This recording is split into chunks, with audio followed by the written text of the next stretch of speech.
Welcome to the Pet Loss Companion. I'm Ken Dolan-Del Vecchio. I'm here with my friend and co-author, Nancy Saxton-Lopez. And this is a program that we do live every Thursday from 6 p.m. to about 6:30 Eastern Time. And we do this live on Facebook and YouTube. And then it's available on a number of podcast outlets. So thank you for joining us if you're live or if you're on one of the podcast replays. And it is a program that is drawn essentially from the work that we did that we compiled into our book, The Pet Loss Companion, Healing Advice from Family Therapists Who Lead Pet Loss Groups. And Nancy and I have been leading pet loss groups for decades, forever. And this medium allows us to have a dialogue with you in a sense. And the way that we do that is a lot of the programs, a lot of the episodes are devoted to reading letters that we receive from audience members who tell us about the life of their beloved animal companion and the loss and how they're doing at this point. And we've learned that sharing those stories is really helpful to others. And so we encourage you to send us your story if you'd like to share it. And you can reach me at kenddv@gmail.com. You can reach Nancy at nsaxtonlopez at csmpc.com. That's nsaxtonlopez at csmpc.com. All of the information I'm sharing as we get started appears in the description that accompanies the program as well. If you send us your story and you don't want us to share it, we'll write back to you in any case. We'll give you our thoughts in response. But if you do allow us to share it, please let us know that, because we need to be aware of that. You can also tell us that you'd like us to share certain pieces, but not others. We only share first names. And also, we have recently begun to post our correspondence when we're given permission to share on our Substack, which is essentially a newsletter that's available. The link is in the description as well. And there's a subscription fee for this of $5 a month if you choose to join. It's just a way of supporting the work that we're doing. And you get to see the correspondence that we have with people who share with us. And also you get to see the incredible pictures that they send to us. We get lots of beautiful pictures of people's animal companions. You can support our work in other ways through a Venmo donation or through PayPal or a monthly subscription, through podcast. All of the above are in the program description. We also like you to know that this program is a friend of Dakin Humane Society, which is a multi-service shelter adoption program and community training program or resource. And it's located in Springfield, Massachusetts. And one of the resources that they offer is a monthly cost-free Zoom pet loss support group that I facilitate. It happens on the second Tuesday of the month, and it runs from 6 p.m. to 7:30 p.m. Eastern Time. And there's an RSVP link in the program description. And I do encourage you, if you think it would be helpful for you to RSVP to register soon. Again, it's free to you. People register from all over the country and all over the world. There's all kinds of different perspectives that you get, but a lot of people sign up, so we have to cap it. And therefore, if you'd like to be part of it, please do register early. The next one is March 12th, by the way. Also, please, if this program is helpful for you, please subscribe on YouTube. This helps to raise the visibility of the program when other people are looking for pet loss support. And also, if you write a comment or you give a thumbs up on YouTube or Facebook, that also helps to raise the visibility within the algorithm that helps people search. And then finally, we'd like to let you know that the program is an affiliate of a business called Bereave. And Bereave makes the really beautifully crafted memorial plaques. Comes with a stand that you can put either outside or you can put it on a place of memorial where maybe you keep mementos inside.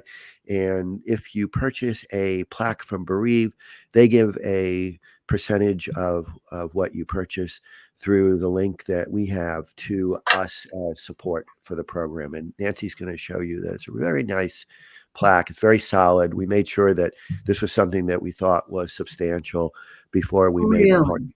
Really well done.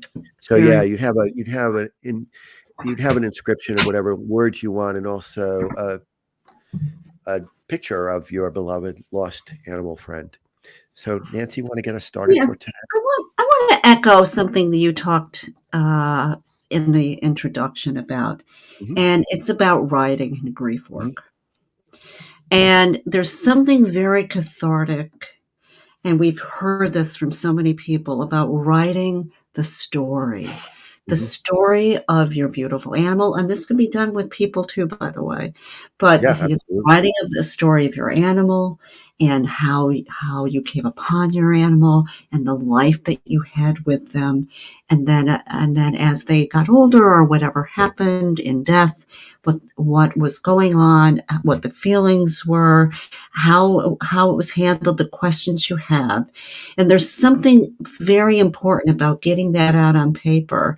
And if then you would allow us to really say it online, talk it, share it online on our podcast, because it's another validation of this Yeah, wonderful life yeah. that And if you're with not your animal. comfortable doing that, sharing it with others who love and respect Yes. you, Mhm. understood the bond that you had. But it really does. And I put out a little video last week about the value in this. It really does serve as a way to get all those feelings out, to sort of get them organized and eh, you might have to you might rewrite it a few times because a lot of what we're going through and we're grieving can make our thinking kind of jumbled. But the activity of doing that gets it out of yourself. Right. It And moves those feelings. Also, writing to them, yeah, writing writing a a letter to them. writing a letter to your beautiful companion that's Yep. died is really helpful. So just to kind of, talk about that again. Precisely. Yeah. Um, we have a wonderful story tonight, of course, they're all heartwarming and heartbreaking. But this one was interesting because it had multiple deaths, and it was very sudden death and a very anticipatory death. So this is Lisa's story. Mhm. And I'm going to start, and then Ken, I'll let you know when you can. Mhm. It's a little bit long. My name is Lisa, and I am part of the Pet Loss Companion listeners. I want to start out and let you know I'm very appreciative for your podcast. My story is titled Two Little Kittens. I am the proud cat mama to two little kittens, Mario and Luigi. I'm not sure when Mario and Luigi were born into this physical world, but they came into my life December 17th, 2009. April 21st, 2009, my house burned down. I was at home in the morning getting ready to head out for a regular workday. I played downstairs with my cat Missy and my then husband's daughter's cat Tipsy. Tipsy and Missy were part of a blended family. Missy about 8 years old, and Tipsy perhaps around 7 years of age. I never really knew her age. I gave the cats a pat on the head and headed out. Little did I know that within 2 hours my house would burn and these two innocent lives lost due to smoke from the fire. It was awful. Somehow I managed to get through this grief and move forward with my life. My college-age daughter was not at home that day. My former husband's children didn't live with us as they were in college age too. It was just our home that we spent a year plus remodeling. As the months moved on, life began to get a little easier, and we purchased a replacement home. My daughter, home from college, asked me if I was going to get another cat. I recall telling her that I didn't want another pet. It was too hard to say goodbye. The same day I had this conversation with my daughter, a friend of mine had called to say that she had been at a local vet with her dog and noticed two cats up for adoption. She said they were so cute and was insistent that I go look at the cats. I told my daughter if she wanted to come with me that evening, we'd stop by that Walker Animal Clinic. I could see myself walking through the door of the vet clinic, up the ramp, and to the right, by the large picture window, was this large metal cage, and inside, two little kittens. One was white with black markings, looked like Snoopy the dog, and the other kitten, the most beautiful cream color, with hues of sand-colored tan and the most beautiful blue eyes. I told my daughter they are kittens and they are boys. I never have had male pets and never two kittens at the same time. But after the vet techs took us back to a room where we could meet the kittens, I was hooked. So after adoption fee, neutering, and front declawing, I brought home two little kittens on December 17th, 2009. This was the best day of my life. I remember that I began to heal from the past traumas with these kittens. Oh, we had the typical kitten issues, upper respiratory cough for Mario, the passing of the pink eye between the two cats that lasted almost a full year. But other than this, two healthy cats, growing fast and bringing constant companionship during another soon-to-be traumatic time of life. April 2013, I found myself in the hospital while traveling as I contracted a staph infection. I got home and it was a long recovery. My cats were there with me and my marriage was in turmoil. I moved out of the marital house and into a new place with my cats. They adopted well and we were beginning to heal. I made a mistake of returning to the marital home, but ultimately left for good, January 2018. I moved with my cats into a small cottage, filed for divorce, and began to work on getting better. There was never a day that I didn't remind myself that I can get better for Mario and Luigi. They depended upon me. In August 2019, I made the commitment to move from my state of residence and over to the eastern seaboard. I had met a wonderful man who accepted me and my cats. In fact, I could not have asked for a more kinder, gentler soul of a person to have loved and accepted my cats. The funny thing is that this man, Christopher, has OCD, and well, I have cats. Now, older cats entering in their 10th year of life. It was January 2020 when I finally moved.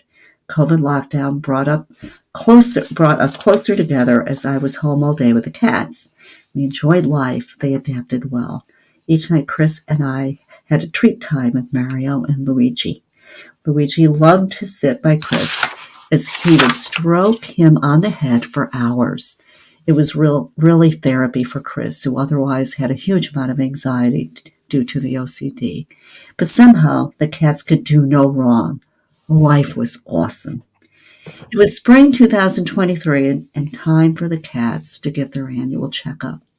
The vet suggested a full blood panel as the cats were now 13. I said I'd manage this later.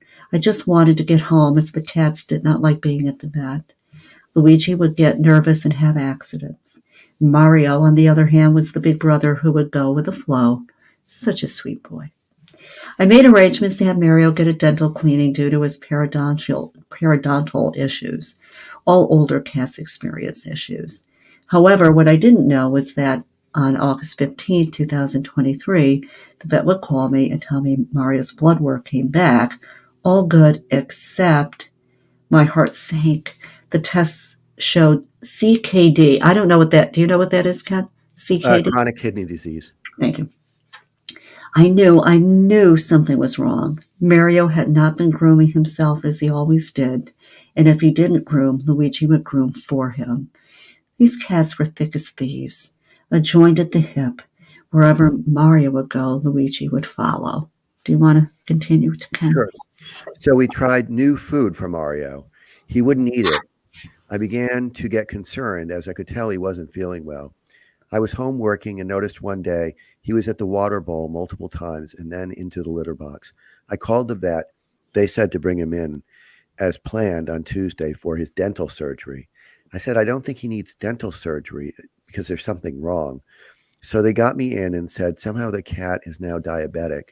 You need to switch food and here is the insulin. So in a matter of months, I knew the grief would start. I slowly watched my beautiful Mario decline. I found a new vet, got him off the insulated, and regulated his diet with high protein, low carb. This went on for about 6 weeks. I saw a little more of my old Mario, but then, December 1st, 2023, I noticed a lump on his right side. It had been there for a while, but this time it had doubled in size. I consulted my vet. I consulted my vet. The vets gave fluids. I knew that I would have to let Mario go. So I shared the news with my sweet boyfriend. We were devastated. I had a trip to go on for work awful, but Chris stayed home for 3 days to be with Mario and Luigi. Chris saw how fast Mario was declining, but Luigi, he wasn't, he was just being himself, happy to be with his brother. We had made arrangements with my vet to say goodbye December 16th. My sweet boy, the one who always was independent, was tired. I picked him up, placed him on his favorite blanket. We took him in for the goodbye. I couldn't stay, but Chris did. That night, Chris and I sat in our house, minus Mario, with Luigi. I had hoped Luigi would be okay, but fast forward, end of January 2024, Luigi was not doing well. He started not eating, he slept all day long, and began to have digestive issues.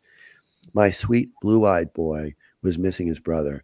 So, after consulting with my vet and learning of advancing digestive issues that could not be reversed, I decided that Luigi wanted to be with his brother.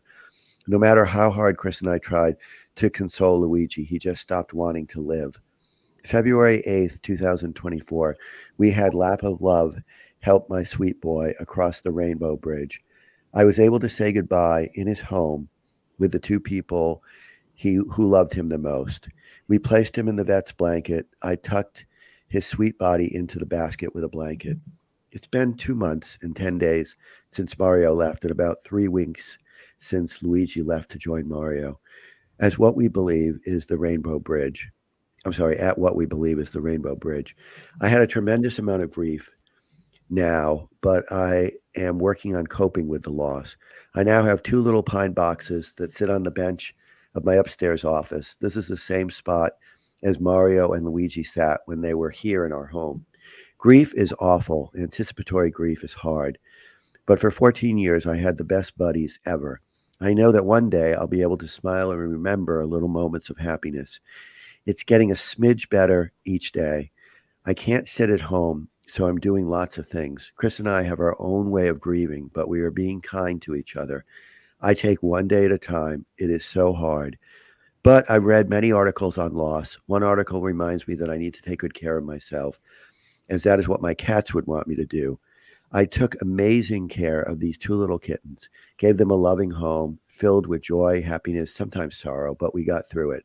I am proud to say that I loved with all my heart. I grieve with all my heart right now. It's hard, but I'll be okay.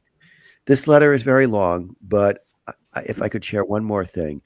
If anyone listening to this letter knows about bonded littermates, they can attest to the fact that when told they need to stay together, that this means just that. They need to stay together.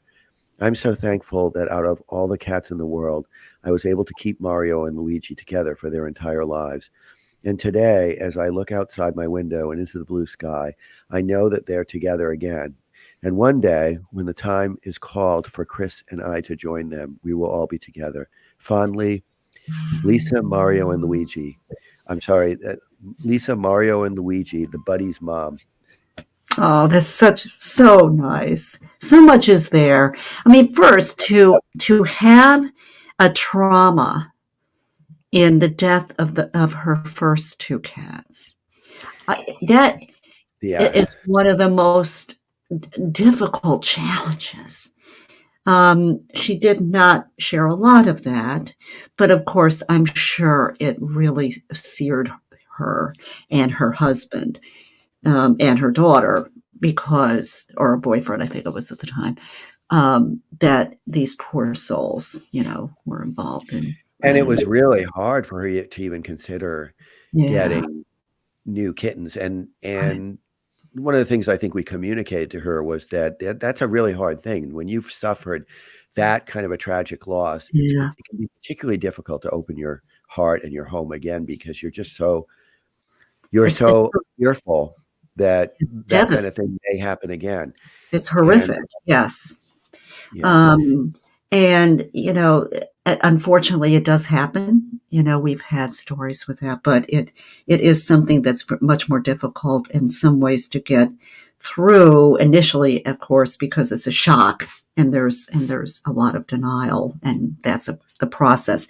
With anticipatory grieving, what she's talking about, with the last two cats, with Luigi and Mario, is that the anxiety. You and I know that anxiety yeah, about when they are diagnosed Yeah. what the treatments are. Maybe there's another diagnosis, then there's a different treatment, and how that can progress, sometimes weeks, sometimes months, sometimes years. But it's always that, when's it going to happen? Yeah. I mean, we know when we adopt an animal companion that they're probably not going to outlive us, Right. but we also don't have any sense that their time to leave us is anywhere close at hand. And so we can sort of put that aside. But once we get this kind of thing going on where they're declining and we're getting multiple diagnoses of chronic, perhaps terminal problems, it becomes very, very real. And we're now living with that anxiety. And it's they this couple clearly loved these cats and were very attentive to them. We're paying Right. attention to how they were doing, and also we're negotiating with veterinarians in ways that were key to keeping them as well as possible. So at one point, the cat is scheduled for dental work, and the veterinarian says, "Oh yeah, she's seeing there's a problem," and the Right. veterinarian is saying, "Well, Let's, just bring let's, them in for the dental." yeah, let's do some blood work. And so she knew that something else was the priority. One of the things I really want to punctuate in this story is the openness about having a mental health challenge, the Yeah. openness about OCD, because the more in the stories that we share and the stories we share with each other in our relationships, regardless of whether we're talking about grief or what's going on with our animal companions, the more we normalize the fact that many of us live with mental health conditions, the Yeah. more it is going to break stigma, and it's going to allow people to just be themselves, that get the help they need. And it's really beautiful to see the way she describes how much How soothed it petting was. Right. Luigi, stroking him would Yeah. soothe and help Chris. I mean, we know it would. I mean, I see my animal. I think you see your animals this way too.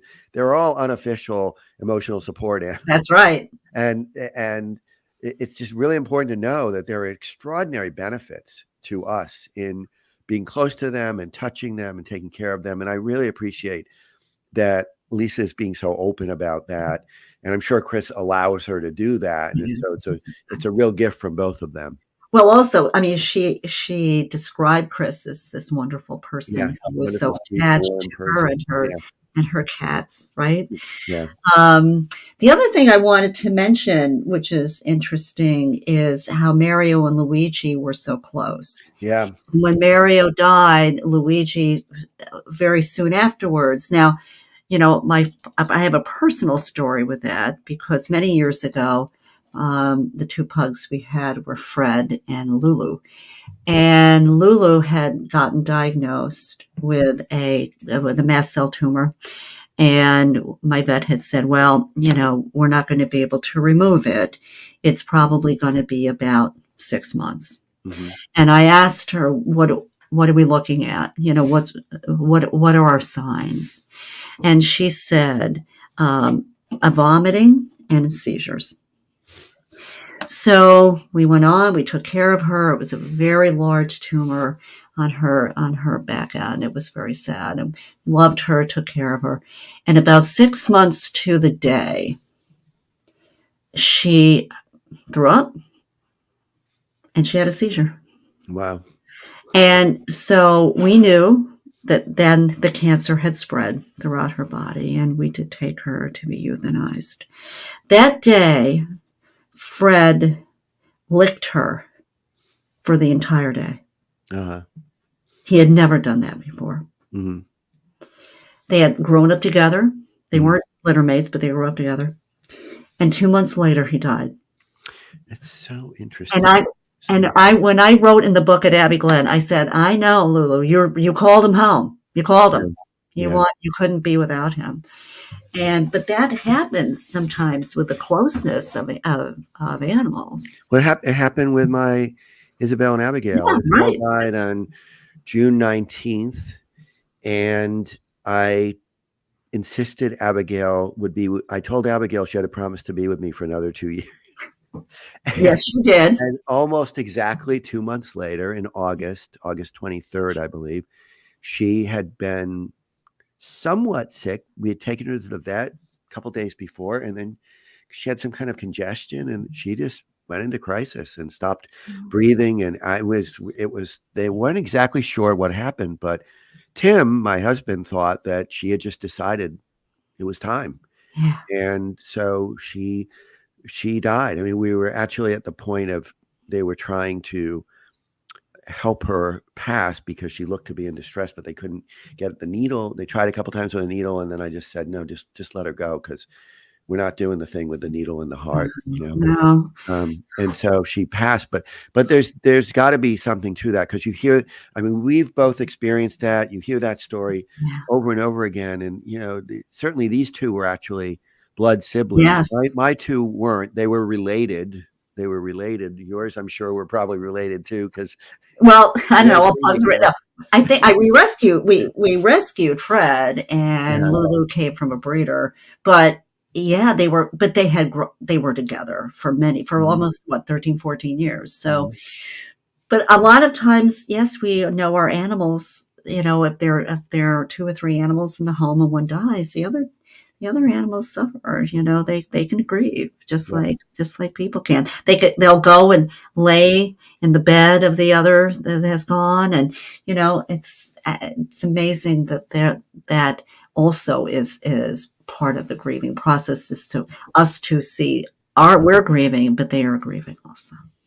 Yeah, I heard this. I don't know if I mentioned this on the program, but I heard this from my friend Lee, who works at Dakin. She said that I'm pretty sure it was Lee who said this. No, it might have been our guest last week who said, and it was so beautiful. She said, when you euthanize, you have to make the decision to end their suffering in order to start yours. It was our guest It was last week. Yeah, it was it was Angela, right? Angela. Yeah. It's so beautiful. It's because that's what you have to do. You have to take on grief, as Lisa talks about. It's very, very, it's awful what she's going through. One other point I wanted to make, or just emphasize on what she said, is we used this as the title for this episode Mhm. as well, is that she and her husband grieve differently, and Yes, they're also kind. being very kind to each other. So they're respectful of their differences. And it's like, that's like the model. That's how you do That's this. the model, Because right? there's no right way to do it. So if two people in a family do it differently, no judgment, just support, just allowance for, and then it just is so much more healthy for All everybody. healthy and connecting and Yeah. supportive. Yeah. Right. So we want to thank Lisa for Yes. this story. Thanks so much for sharing with us and with our audience. And also we want to remind you once again to please subscribe on YouTube. If you haven't already, leave a comment, leave a thumbs up, because that just helps others to gain access to the program as a resource. Thanks very much. Thank you. Take care.